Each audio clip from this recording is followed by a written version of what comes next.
रात के करीब 9 बजे थे। जयपुर की चमकती सड़कों के बीच एक बड़ी कॉरपोरेट बिल्डिंग की आखिरी मंजिल पर अब भी लाइट जल रही थी। रिया, एक स्मार्ट और एम्बिशियस लड़की, अपने लैपटॉप पर झुकी हुई थी।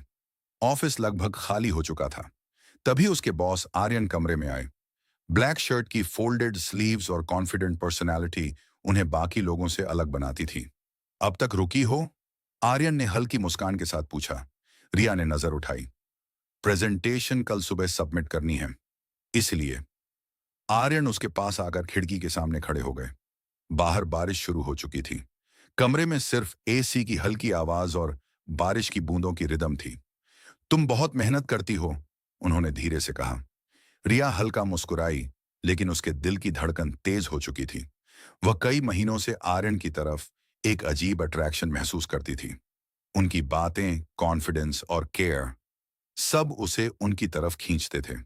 आर्यन ने उसकी प्रेजेंटेशन स्क्रीन देखी और उसके पीछे खड़े होकर कुछ करेक्शंस बताने लगे।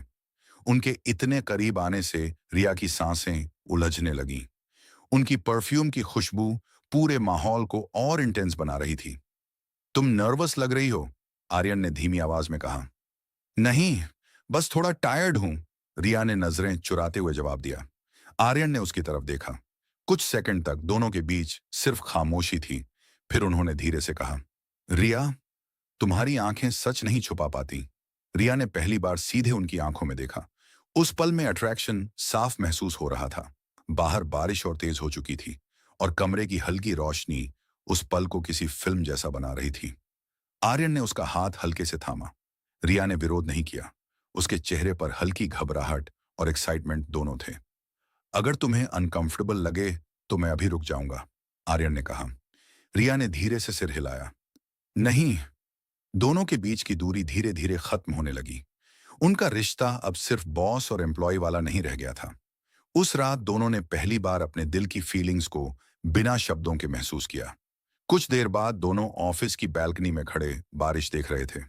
रिया मुस्कुरा रही थी और आर्यन उसकी तरफ देखकर बोले, शायद कुछ कहानियां ऑफिस से शुरू होकर दिल तक पहुंच जाती हैं। रिया ने हल्की हंसी के साथ उनकी तरफ देखा।